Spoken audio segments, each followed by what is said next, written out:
Udah guys ya. Ya. Assalamualaikum warahmatullahi wabarakatuh. Gimana kabarnya nak? Sehat? Alhamdulillah. Hari ini yang nggak masuk siapa? Citra dan Haikal. Iya bener ya? Oh iya. Oh Haikal masih izin ya, kalau Citra sakit. Oke. Hari ini kita mau membuat keyakinan kelas ya. Ya, jadi seperti biasa kan di awal pembelajaran itu kita buat keyakinan kelas. Ada yang tahu nggak keyakinan kelas itu apa?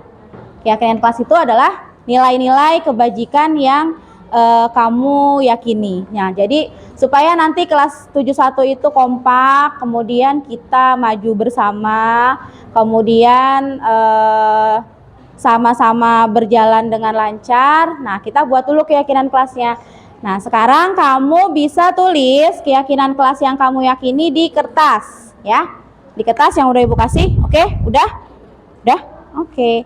Kalau sudah, ya boleh ditempel di depan ya nak, supaya teman-temannya nanti bisa lihat. Ya, mulai dari Ardan, boleh ditempel, terus Fajar, terus lanjut. Ditempelnya di mana aja? Ya, boleh di situ. Ayo Jar, lanjut. Ridho, lanjut lagi. Apni, boleh? Ya, nanti kita lihat ya, keyakinan kelas yang paling banyak muncul yang mana? Oke Putri, lanjut. Ada kerjasama, kemudian toleransi, hormat dan santun, kebersihan. Boleh di sampingnya nak? Ya, kalau nggak muat. Tanggung jawab. Lagi? Semangat. Macam-macam ya ternyata ya.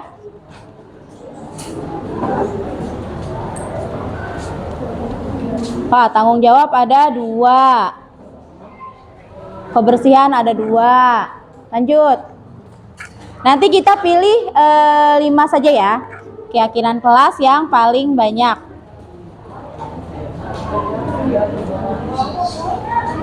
Kedamaian, kesatuan. Udah? Oke, lanjut.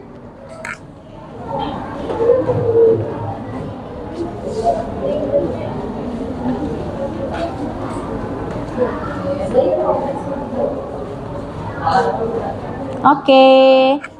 Makasih ya. Ya, jadi Ibu bacakan ya nak, keyakinan kelasnya ada kerjasama, kemudian tanggung jawab, toleransi, keberanian, kedamaian, kesatuan, semangat, sopan santun. Nah, ini kan banyak ya nilai-nilai kebajikan yang kamu yakini. Sekarang kita pilih 5 saja keyakinan kelas yang paling banyak.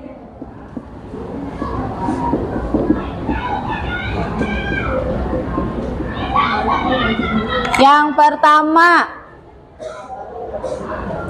tanggung jawab dulu ya, tanggung jawab banyak. Kemudian yang kedua ada hormat dan santun. Kemudian yang ketiga apa nak? Kerjasama.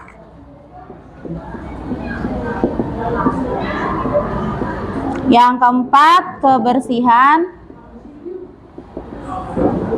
Dan yang kelima semangat ya.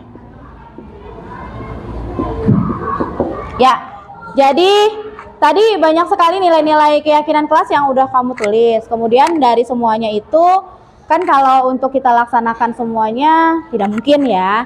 Jadi kita pilih 5 saja yang terbanyak, yaitu tanggung jawab. Tanggung jawab, jadi kamu nanti berkomitmen meyakini untuk bertanggung jawab terhadap apa? Tugas-tugas kamu sebagai siswa. Udah tahu kan tugasnya? Ya, mengerjakan tugas, mengerjakan PR yang diberikan. Kemudian yang kedua adalah hormat dan santun. Hormat dan santun itu nanti kepada semua ya, kepada sesama teman, kepada Bapak Ibu guru juga. Kemudian yang ketiga kerjasama. Nah, jadi kita nanti harus bekerja sama ya, dalam hal apapun, dalam hal menjaga kebersihan kelas, dalam hal mengerjakan tugas, boleh kalau lagi latihan. Jadi yang sudah bisa nanti ngejelasin yang belum bisa. Kemudian yang keempat, kebersihan. Nah, berarti nanti yang bertugas menjaga kebersihan nanti nggak cuma seksi kebersihan ya, tapi kamu juga semuanya.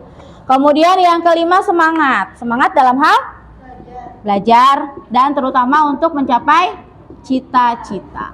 Oke. Ya, itu aja. Ibu harapkan kita semuanya meyakini dan menjalankannya. Oke, sip. Assalamualaikum warahmatullahi wabarakatuh. Saya Putri Ananda Sudrajat dari kelas 71. Di sini saya akan menjelaskan tentang keyakinan kelas. Di kelas 71 mempunyai keyakinan tentang yang pertama tanggung jawab, yang kedua kerjasama, yang ketiga sopan santun, yang keempat kebersihan, dan yang kelima bersemangat. Dengan keyakinan maka lebih menggerakkan daripada peraturan atau tata tertib yang selama ini ada karena bersumber dari keyakinan hati siswa. Itu saja dari saya. Wassalamualaikum warahmatullahi wabarakatuh. Ya Ridho, jadi begini, Ibu mendapat laporan dari Bu Yuni bahwa pada saat pelajaran matematika kamu nggak ada di dalam kelas. Padahal saat itu tas kamu ada di dalam kelas. Betulkah seperti itu? Ya Bu, saya pergi ke kantin saat pelajaran matematika karena saya tidak suka dengan pelajaran matematika dan saya tidak suka dengan cara pelajaran Bu Yuni karena Bu Yuni saya tidak mengerti apa yang diajari Bu Yuni. Kalau kamu tidak ikut pelajaran matematika, apakah kamu nanti bisa mengerti pelajaran matematika? Rugi sih Bu, tapi biarin aja Bu, saya tidak mau pusing. Nah, lantas kalau kamu sering gak ikut pelajaran matematika, kamu nanti akan ketinggalan dari teman-teman kamu. Saya malah jadi tambah nggak ngerti. Ya, betul kan? Kalau kamu sering gak ikut pelajarannya, nanti kamu akan tambah gak ngerti. Nah, sekarang kita akan bicarakan keyakinan kelas dan keyakinan sekolah kita. Apa yang kamu percaya dan yang belum kamu tunjukkan? Kita harus rajin dalam belajar. Apakah dengan kamu tidak mengikuti pelajaran matematika, kamu sudah menunjukkan rajin dan semangat? Tidak. Lantas sekarang apa yang bisa kamu perbaiki? Saya akan mengikuti pelajaran matematika pada saat ini. Oke. Kemudian berkaitan dengan Bu Yuni, apa yang harus kamu lakukan? Saya kami minta maaf kepada Bu Yuni dan saya berjanji akan mengikuti pelajaran matematika pada saat ini. Oke, bagus Ridho. Ya, jadi mulai saat ini bukan hanya pelajaran matematika ya, tapi pelajaran yang lain kamu harus rajin dan semangat dalam belajar. Rajin dan semangat dalam belajar itu harus kamu lakukan sejak dini supaya kamu bisa menjadi orang yang sukses. Semangat ya belajarnya. Oke. Senang dengan kegiatan restitusi ini. Saya menyadari kesalahan yang saya perbuat dan saya berjanji akan memperbaikinya. Lara, kok kamu nyontek dulu sih, Ra? Dia kan orang mau nyontek. Ini kenapa sih? Kok pada bertengkar? Ini Bu, saya kesel sama Rara soalnya Rara nyontek jawaban saya mulu Bu, katanya nggak ngerti. Betul begitu Rara? Iya Bu, saya tidak bisa mengerjakan soalnya Bu. Mikirlah kan tadi sudah jelasin sama Bu Widya. Ya tetap saja tidak bisa. Udah, kok malah jadi berantem sih? Kan kamu berteman. Rara, kalau kamu nggak ngerti, kamu kenapa nggak nanya? Saya malu Bu. Loh, kenapa harus malu? Kalau dalam belajar kamu nggak ngerti, kamu nanya, itu wajar. Baik Bu. Baiklah, sekarang kita bicarakan keyakinan kelas dan keyakinan sekolah kita ya. Apa yang kamu percaya? Kita harus saling membantu. Betul? Saling membantu teman yang sedang mengalami kesulitan. Betul ya? Seperti itu ya Haikal ya? Ya, kita harus saling membantu teman yang sedang mengalami kesulitan. Kalau kamu membantu, tapi membantunya bukan dalam hal jawaban ya. Dalam hal bagaimana ia menjawab soalnya. Kalau misalkan temennya masih nggak ngerti, nah kamu bisa minta temennya untuk bertanya kepada ibu guru atau bapak guru. Betul? Baik Bu, terima kasih. Baik Bu, terima kasih. Oke, nah dengan kalian memberikan ilmu atau penjelasan, sesungguhnya nanti ilmu kamu nggak akan berkurang, tapi malah akan bertambah gitu ya. Nah, seperti pepatah mengatakan, malu bertanya, sesat di jalan. Jadi jangan ragu-ragu kalau kamu nggak ngerti, kamu bisa bertanya, oke? Oke, sip. Terima kasih. Ya, sama-sama. Saya bangga dan senang setelah direstitusi karena setelah itu saya menjadi tahu kesalahan saya setelah habis direstitusi. Mari saja Bismillahirrahmanirrahim.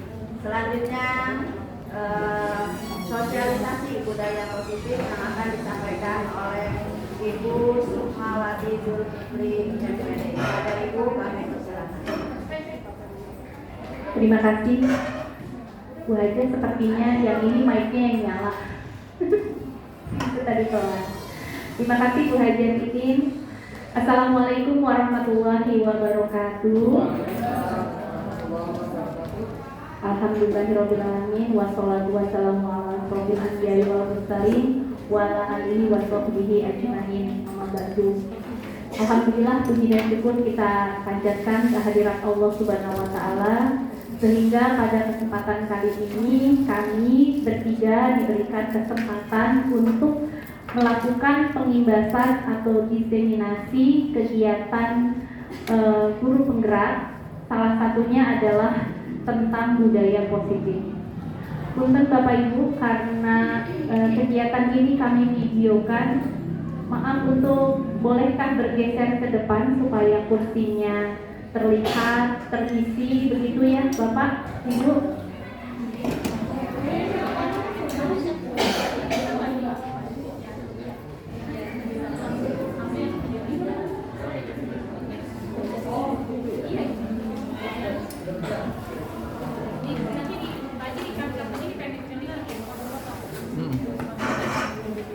Punten yang telah memberikan nikmatnya kepada kita semua, sehingga pada hari ini kami bertiga, saya, Bu Widya, dan untuk itu kami memohon keikhlasannya kepada rekan-rekan untuk modul 1.4 ini, yaitu tentang budaya positif.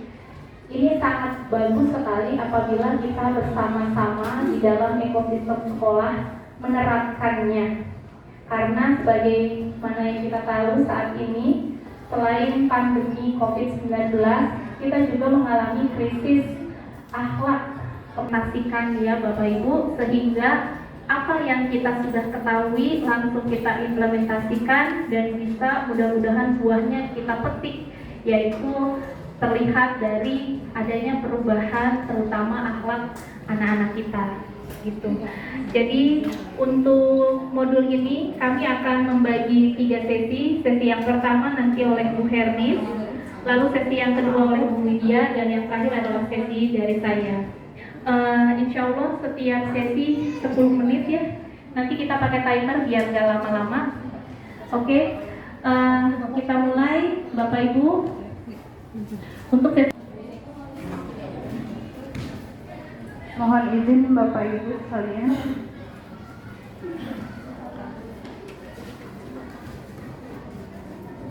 Ya, terima kasih Bu Sukma untuk waktu yang telah diberikan, dan terima kasih Bapak Ibu sekalian telah hadir dalam acara pengimbasan hari ini. Saya sangat-sangat merasa bangga dapat sharing ilmu budaya positif ini kepada Bapak Ibu sekalian.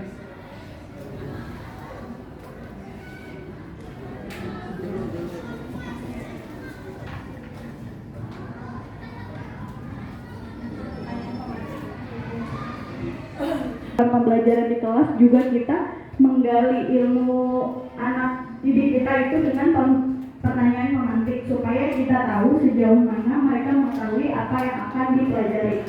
Nah, pertanyaan pemantik kali ini adalah pertanyaannya adalah, apakah Anda setuju dengan pernyataan ini? Yang pertama, hukuman dapat mendisiplinkan anak. Nah, ini nanti saya juga minta tanggapan dari Bapak Ibu. Apakah benar hukuman dapat mendisiplinkan anak? Yang kedua, pemberian hukuman dengan hal positif seperti membaca atau membersihkan halaman sekolah, atau mungkin dari sekolah lain ada yang misalnya kalau terlambat nanti membaca juz amma, baca Al-Quran. Nah, itu benar dapat meningkatkan disiplin anak. Yang ketiga, memberi penghargaan benar tidak dapat meningkatkan motivasi belajar anak. Boleh yang pertama, saya mungkin ada Bapak. Ya, Assalamualaikum warahmatullahi wabarakatuh.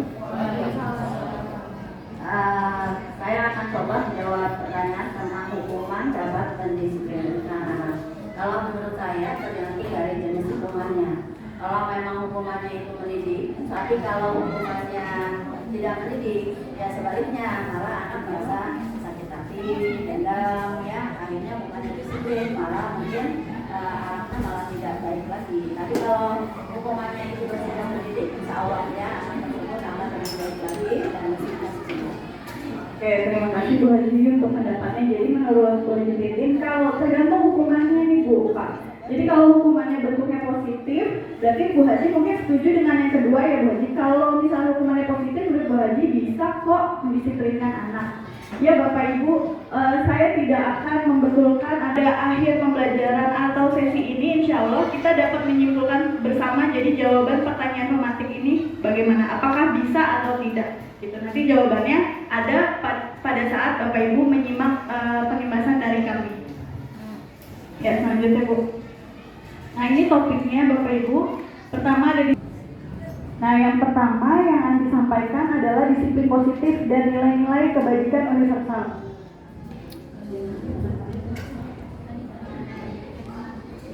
Ya. Jadi di dalam disiplin positif ini, pertama saya mengajak Bapak Ibu kita melakukan perubahan paradigma. Walaupun tidak ada kertas, ini seandainya ya Bapak Ibu. Jadi kegiatannya itu ada kepalan tangan. Jadi saya minta Bapak Ibu nanti bantu untuk mengepalkan tangan. Jadi ada A dan B. Jadi ada Anda dan teman Anda, Bapak Ibu dan teman Bapak Ibu. Jadi sobeklah secari kertas, tuliskan benda atau sesuatu. Karena tidak ada secari kertas, ini saja. Dia bisa membujuk, mengancam, menghardik, merayu, menyuap, apa saja pokoknya dia maunya Bapak Ibu membuka kepala tangan ini. Nah, saya mau tanya sama Bu Dini. Bu Dini kalau misalnya ini terjadi sama Bu Dini bakal buka kepala tangan nggak? Kepala tangan Bu Dini? Tergantung situasi. Tergantung situasi, negatif enggak? Nah, kalau coba bayangin Bapak Ibu, ini tuh sesuatu yang sangat berharga, tapi teman Bapak Ibu tuh mau tahu apa sih itu? Gitu. Jadi dia melakukan segala cara, dia bujuk, dia hardik, dia rayu, pokoknya gimana caranya Bapak Ibu ngasih tahu ini isinya apa. Nah, menurut Bu Irma, kira-kira Bu Irma bakal ngasih tahu nggak kepala tangan Bu Irma ke temannya itu? Karena dia udah melakukan berarti Bu Irma, saya kan temenan udah lama, kasih tahu dong. Nah, Bu Irma bakal ngasih tahu nggak apa yang ada di kepala tangan Ibu?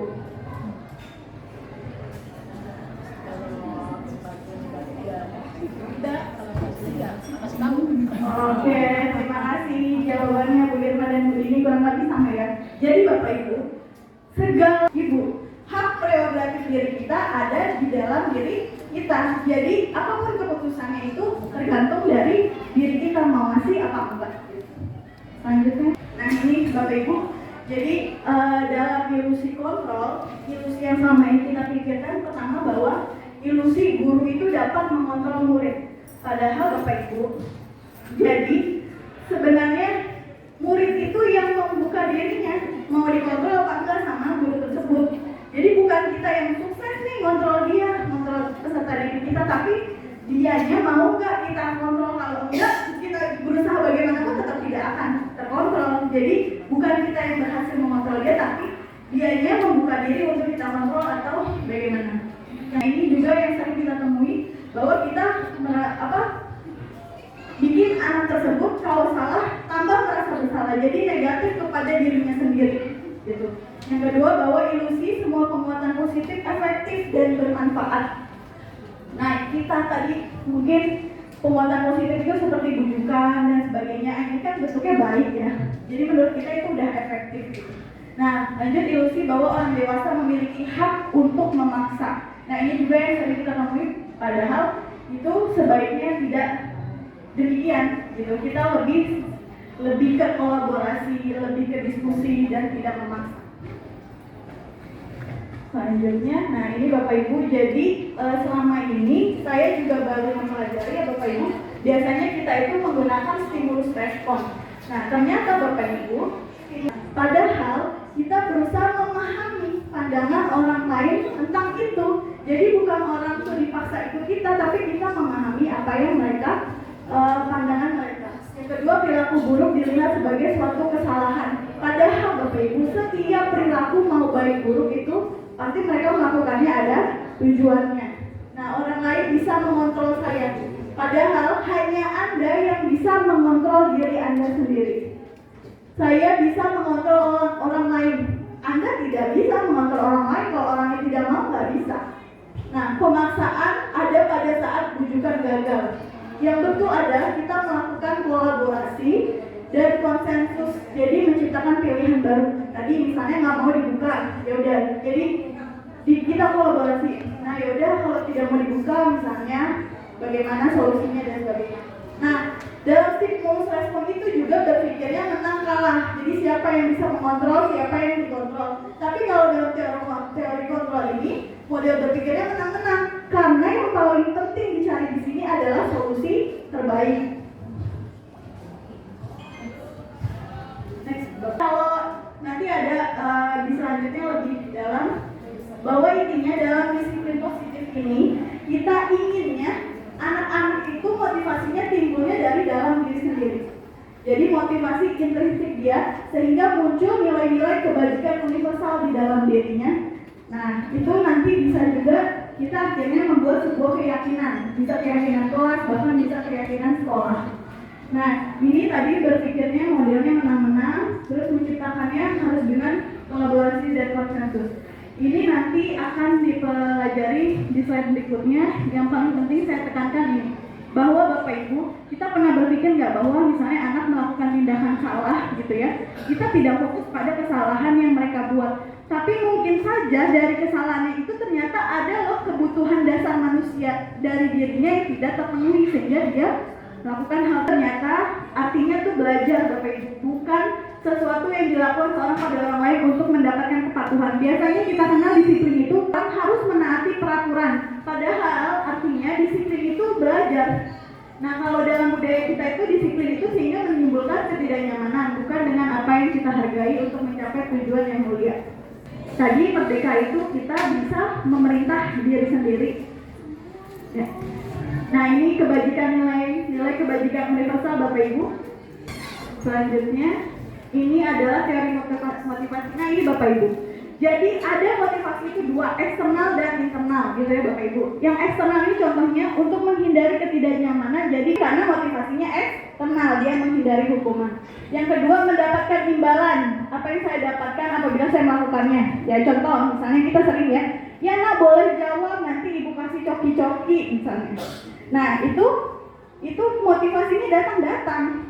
Tapi dari eksternal, di mana dia bisa dapat imbalan setelah dia melakukan sesuatu. Ini adalah motivasi yang sifatnya jangka pendek Bapak Ibu. Jadi ketika tidak dia, nah yang kita tuju adalah motivasi internal. Jadi saya akan menjadi orang yang seperti itu apabila saya melakukannya untuk menghargai diri sendiri. Misalnya, ya saya datang pagi karena saya orang yang disiplin misalnya. Atau saya membantu teman saya ya karena saya memang ingin berbuat baik. Jadi kembalinya ke saya karena saya ingin, karena saya. Ya, selanjutnya Bu. Nanti akan dijelaskan sama Bu Ija lebih lanjut, sama Bu Sukma. Ya, lanjut Bu. Nah, ini ciri-ciri restitusi Bapak Ibu.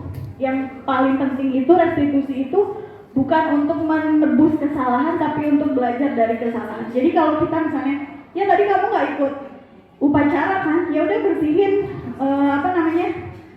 halaman. Nah itu adalah untuk menebus kesalahan. Tapi kalau di sini kita belajar anak-anak itu supaya belajar dari kesalahan.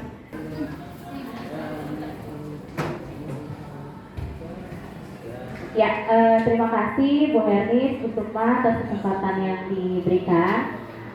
Kali ini saya akan menjelaskan tentang keyakinan kelas. Bu Sukma? Ya. Jadi mungkin saat ini Bapak dan Ibu baru tahunya tentang peraturan, gitu ya. Ternyata selain peraturan, itu juga ada tentang keyakinan. Harus datang tepat waktu pada saat mengikuti pelatihan. Coba saya mau menggali dulu pemahaman Bapak dan Ibu di pertanyaan yang pertama ya. Misalkan, mengapa kita harus menggunakan helm ketika naik motor? Kira-kira ada yang mau berpendapat? Ya, Bu Agi, boleh? Ya, saya akan coba menjawab pertanyaan mengapa kita harus menggunakan helm. selain kita mengikuti peraturan yang sudah ditetapkan oleh lalu lintas ya, peraturan lalu lintas, ini juga untuk keamanan diri kita, gitu ya. Untuk keamanan diri kita, kalau kita terjadi suatu hal yang tidak kita inginkan, misalnya kecelakaan lalu lintas atau tabrakan dan lain sebagainya. Nah, kalau terjadi benturan, maka kepala kita akan terlindungi oleh helm. Jadi helm itu yang akan rusak, kepala kita yang tetap utuh gitu. Jadi memang kesadaran untuk menggunakan helm itu adalah untuk keamanan kenyamanan diri kita sendiri. Oke, terima kasih untuk menaati peraturan yang pertama. Kemudian yang kedua adalah supaya kepala kita atau diri kita terlindungi jika terjadi kecelakaan yang tidak diinginkan, seperti itu ya. Nah, jadi di sini saya mau membedakan antara peraturan dengan keyakinan. Kalau misalkan tadi ya, kita menggunakan helm supaya kita merasa aman. Jadi ada atau tidak ada yang polisi tidak mempengaruhi terhadap perilaku kita, gitu ya. Karena kita yakin dengan menggunakan helm kita lebih aman, kita lebih terjaga, dan selain itu juga kita bisa mentaati peraturan seperti itu, gitu ya. Timbul lingkungan yang positif, kemudian diharapkan nanti akan terbentuk budaya positif, gitu. Next. Ya, ini contoh yang mana yang merupakan keyakinan kelas, yang mana yang merupakan kesepakatan kelas. Nah, yang berkaitan dengan peraturan itu biasanya di awal pembelajaran kita sebagai guru ya, terutama sebagai wali kelas, itu kan membuat kesepakatan kelas ya, Bapak dan Ibu. Gitu. Kesepakatan kelas yang dibuat misalkan datang tepat waktu, kemudian mengucapkan salam, kemudian menjaga kebersihan sekolah, berdoa sebelum dan sesudah kegiatan, aktif dalam pembelajaran dan tertib. Nah, sekarang kita bedakan antara kesepakatan dengan keyakinan. Supaya lebih jelas lagi. Ya, ini. Jadi bedanya kesepakatan dengan keyakinan kelas. Kalau kesepakatan itu mungkin kalimatnya, redaksinya mirip dengan peraturan, gitu ya. Kelas 71, misalkan saya sebagai wali kelas 71 harus datang tepat waktu, kemudian harus menjaga kebersihan. Nah, kalau misalkan kesepakatan berarti nanti perilaku yang timbul dari siswanya itu kan motivasinya ekstrinsik ya, Bapak dan Ibu, karena dia takut melanggar peraturan, karena dia takut nanti melanggar kesepakatan kelas. Kemudian nanti ketika dia melanggar, dia akan diberikan sanksi seperti itu. Alangkah baiknya jika yang kita buat itu adalah keyakinan kelas, gitu. Jadi keyakinan kelas itu nanti biasanya dia berupa kalimat yang positif, bukan kalimat yang negatif. Jadi misalkan dilarang membuang sampah, ada tabel T-nya. Jadi setelah kita membuat keyakinan kelas, kemudian untuk pendalaman tentang keyakinan kelas sendiri kita bisa nih membuat tabel T dan tabel Y seperti ini. Tabel T-nya misalkan yang tadi tentang hormat, kita buat tampak seperti, tidak tampak seperti, gitu ya. Jadi yang berlawanan, misalkan tampak seperti kita membantu atau menghormati kepada guru atau kepada sesama teman. Nah, yang tidak tampak seperti misalkan tidak peduli atau tidak hormat kepada teman. Kemudian kalau yang tabel Y-nya terlihat, terdengar, dan berperilaku. Terdengar itu misalkan dari percakapan mereka ya, jadi kayak penggalan kami. Ya, ini contohnya. Terdengar misalkan satu orang berbicara, yuk saya bantu, kita bisa selesaikan ini bersama. Atau tolong ya, permisi ya, boleh saya pinjam, nanti akan segera saya kembalikan. Kemudian kalau yang terlihat misalkan kamu satu memiliki rasa tanggung jawab, gitu ya, untuk melaksanakan tugasnya, untuk mengerjakan PR dan segala macam. Kemudian menghormati orang lain. Kelas 71 itu memiliki kesepakatannya harus hadir 15 menit sebelum pembelajaran dimulai. Nah, keyakinan kelasnya misalkan berkomitmen terhadap sudah dibuat seperti itu dan lain sebagainya. Kemudian next. Ya. Berkaitan dengan tadi tentang pengumuman, kemudian reward, ternyata penghargaan atau reward yang kita berikan kepada menurunkan kualitas, penghargaan menurunkan kreativitas, dan penghargaan itu mengurangi motivasi intrinsik. Ya, jadi bisa jadi anak yang memperoleh penghargaan itu kan karena dari luar ya, motivasinya ekstrinsi satu. Kemudian bisa jadi nanti menimbulkan kecemburuan sosial gitu kepada temannya yang tidak pernah memperoleh penghargaan, dia jadi merasa cemburu gitu kan. Nah, itu nanti bisa merusak hubungan pertemanan di lingkungan kelasnya. Pelanggarannya ya, misalkan dia datang terlambat, tapi hukumannya misalkan disuruh nulis gitu ya, itu nggak relate gitu ya. Nah, kalau ini bedanya antara hukuman dengan konsekuensi. Jadi kalau hukumannya sesuatu yang menyakitkan harus terjadi, ya tadi, jadi dia tidak relate, jadi terkadang hukumannya itu mengada-ngada gitu. Tapi kalau konsekuensi itu biasanya sudah disepakati. Jadi tadi berhubungan dengan kesepakatan kelas atau berhubungan dengan atau tata tertib di sekolah. Jadi kalau misalkan dia terlambat, nanti konsekuensinya apa? Kalau dia tidak menggunakan seragam yang sesuai dengan peraturan seperti apa? Nah, oh ya. Kemudian materi yang kedua tentang kebutuhan dasar manusia dan dunia berkualitas. Jadi ternyata ada 5 kebutuhan dasar manusia yang menjadi contoh kasus seorang anak yang suka mengambil bekal temannya, gitu ya. Nah, kalau dari peristiwa itu, kenapa dia suka mengambil bekal temannya? Mungkin karena kebutuhan dasarnya tidak terpenuhi, gitu. Jadi mungkin karena dia tidak dikasih bekal sama orang tuanya, jadi kebutuhan untuk bertahan hidupnya tidak terpenuhi.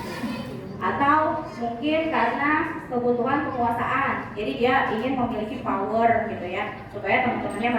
Ya, selanjutnya tadi Bapak Ibu sudah mendapatkan pencerahan tentang hukuman, lalu tentang penghargaan, dan tadi juga sudah dijelaskan tentang teori kontrol ya. Nah, di sini hari ini saya akan menjelaskan tentang 5 posisi kontrol.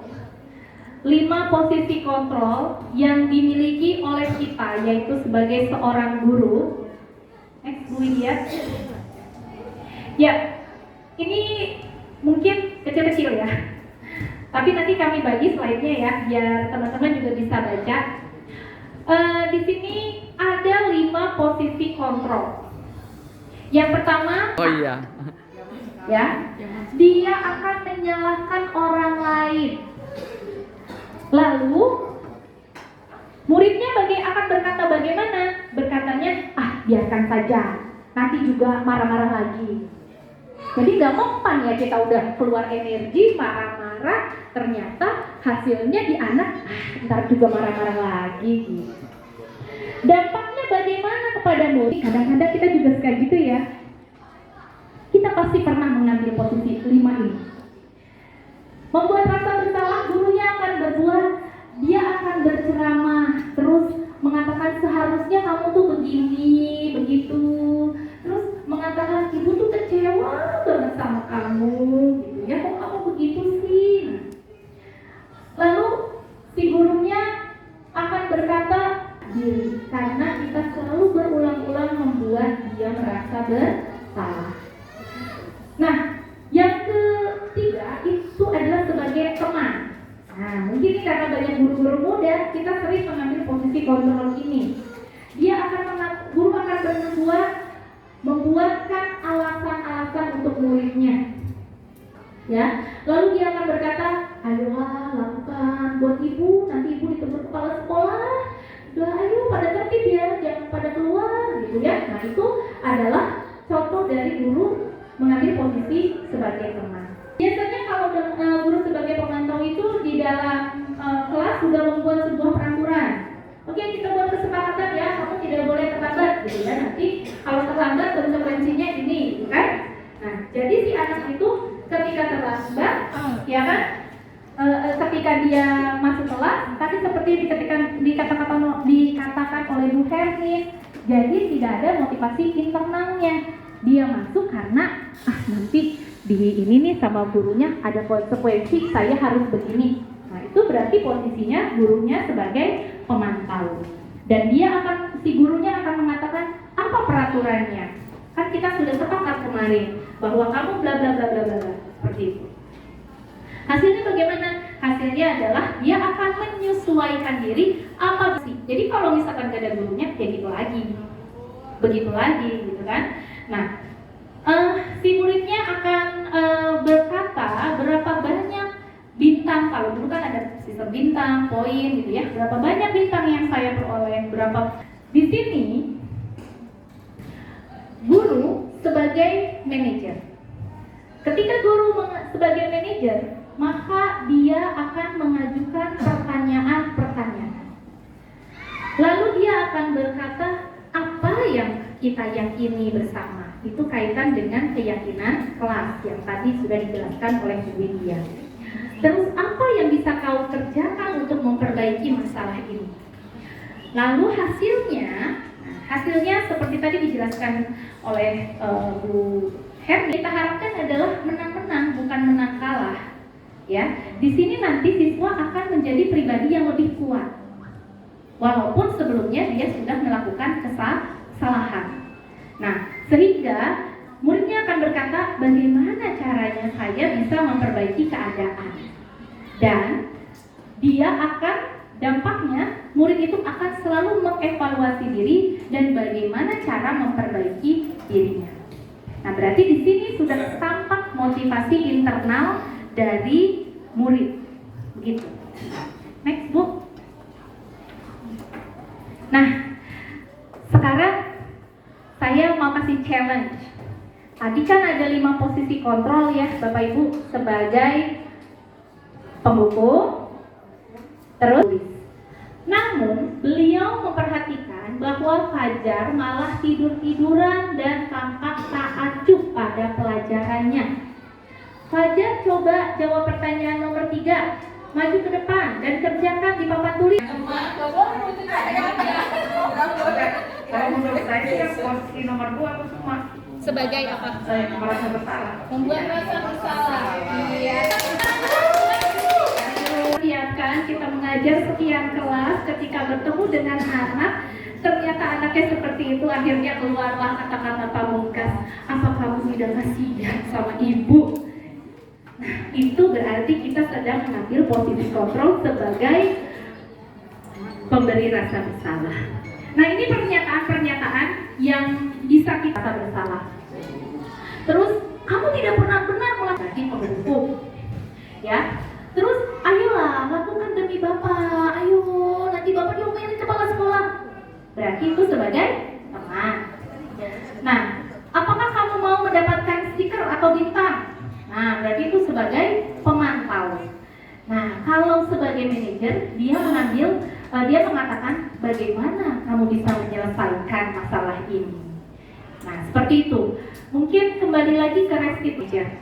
Ada langkah-langkah yang harus kita lakukan dalam melakukan atau dalam mengambil posisi sebagai manajer. Tapi sebelumnya saya akan memperkenalkan dulu yang namanya konsep restitusi. Jadi restitusi adalah proses menciptakan kondisi bagi murid untuk memperbaiki kesalahan mereka sehingga mereka bisa kembali pada kelompoknya dengan karakter yang lebih kuat. Dua-duanya merasa benar gitu ya dan sebagainya. Nah, di sini seorang guru harus menstabilkan identitasnya. Ya, kalau misalkan dia tadinya berantem lalu merasa ada yang, oh iya tadi kan gara-garanya kan setelah kita gali gitu ya, lalu nanti dia, oh iya tadi itu hanya salah pahaman. Nah, di sini si murid kita ajak untuk menjadi yang dijelaskan oleh Bu Widya. Jadi Bapak Ibu perlu kita pahami bahwa semua tindakan baik murid maupun kita lakukan pasti ada alasan. Ada 5 kebutuhan dasar tadi yang sudah dijelaskan oleh Bu Widya. Ya, contoh banyak sekali anak di kita itu dia dengan sengaja datang terlambat saat kita ngajar. Ya kan? Terjadi di, betul nggak Bu Ibu Siang? Benar ya Bu? Sibuk jadi kader. Sibuk jadi kader, Ngurusin orang lain. gitu, ngurusin anak orang. Tapi anak sendiri tidak terurus. Nah, disinilah kita sebagai guru tidak boleh menjustifikasi setiap kita menanyakan keyakinannya. Kita menanyakan keyakinan di sini untuk mengembalikan lagi. Tadi kan dia sudah berbuat kesalahan, menstabilkan identitasnya sudah, memvalidasi kebutuhan. Oh ternyata karena permasalahan ini, ya kan? Terus yang terakhir adalah menanyakan keyakinan untuk mengajak dia kembali kepada jalan yang benar. Jadi, menurut kamu, apakah yang kamu lakukan sudah sesuai dengan nilai-nilai yang kamu yakini, nak? Apakah kamu mengumpul temanmu sudah sesuai dengan nilai yang kamu yakini? Nah, di situ itu yang dilakukan oleh seorang. Mohon maaf, kami memang masih jauh dari kesempurnaan. Nanti materi ini akan kami berikan kepada Bapak Ibu semuanya. Insya Allah, mungkin walaupun kita belum membentuk dalam sebuah ekosistem, tapi kita bisa lakukan dulu secara mandiri ya, sambil kita belajar. Jadi saya juga masih belajar, kita sama-sama belajar untuk mengimplementasikan kegiatan atau mengimplementasikan membuat sebuah budaya positif yang ada di SMP Negeri 9 Depok. Karena waktunya sudah habis, kami bertiga mengucapkan terima kasih banyak kepada ibu-ibu dan bapak-bapak yang sudah mau mendengarkan kami berbagi.